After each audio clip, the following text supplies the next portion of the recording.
It starts with a post, a simple, heartfelt message of grief. A hashtag is born, a digital candle lit in the vast darkness of the internet. We use them to remember, to mourn, to connect. Gone too soon. Justice for. These become rallying cries, virtual spaces for collective sorrow. But what if the person who started the hashtag is hiding a terrible secret?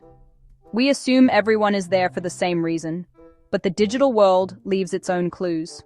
Sometimes, the most damning evidence isn't at the crime scene, but in the comments section. This is the story of how a hashtag, meant to honor a life, unmasked a killer. On social media, nothing is ever truly private. Every like, share, and comment leaves a trace. We're not just posting, we're mapping our lives, our relationships, and sometimes our guilt. The internet keeps receipts. In this case, those digital breadcrumbs led investigators to a friend. Olivia Harper's death was tragic, but how her killer was found is a testament to the power of observation and online communities. It's about people who noticed something was off, a detail too specific, a post too performative. They weren't detectives, just people paying attention, and what they found was a ghost in the machine. Olivia Harper radiated light, talented, loyal, and always ready to help.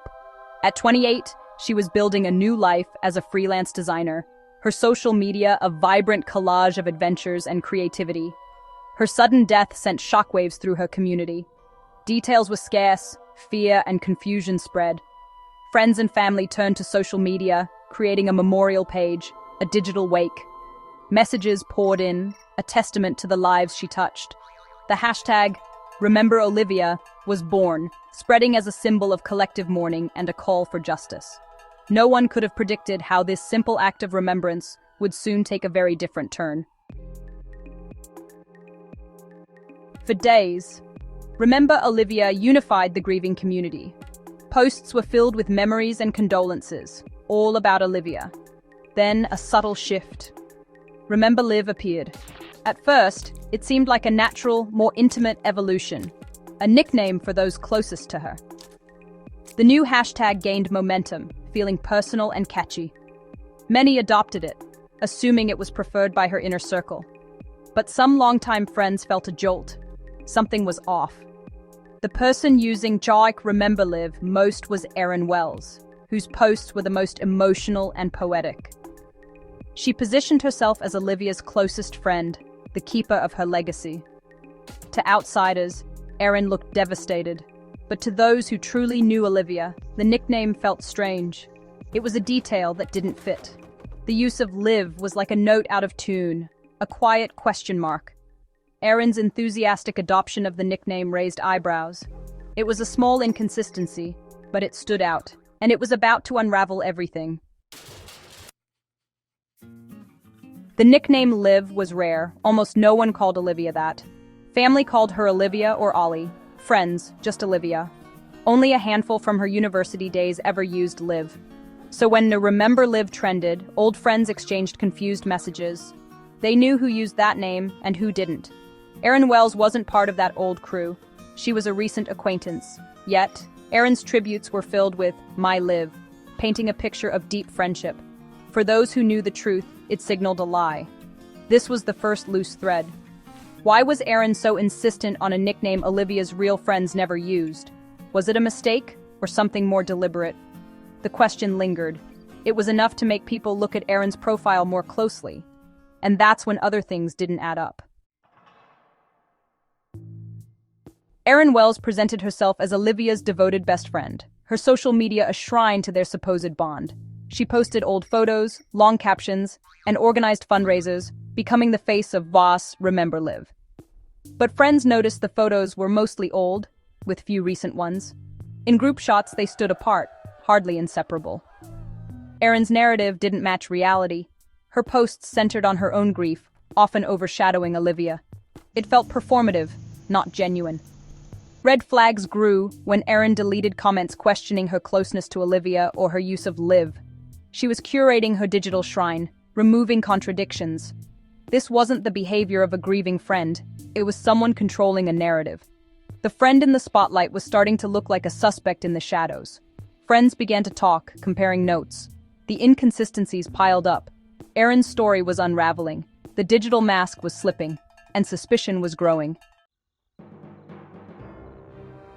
Quiet suspicion turned into an amateur investigation. Olivia's friends and true crime enthusiasts pieced together a timeline, focusing on Erin's digital footprint. They found Erin unusually silent online during the murder window. Digging deeper, they discovered she'd recently deleted photos from a failed business venture with Olivia. Using web archives, they recovered the posts, now ominous in hindsight. Mapping their interactions, they saw a clear decline in friendship. The best friends narrative was a fantasy. Armed with screenshots and timelines, they compiled their findings and sent them to the lead detective. It was a long shot, but their intuition was strong. They had followed the digital breadcrumbs and handed the map to police.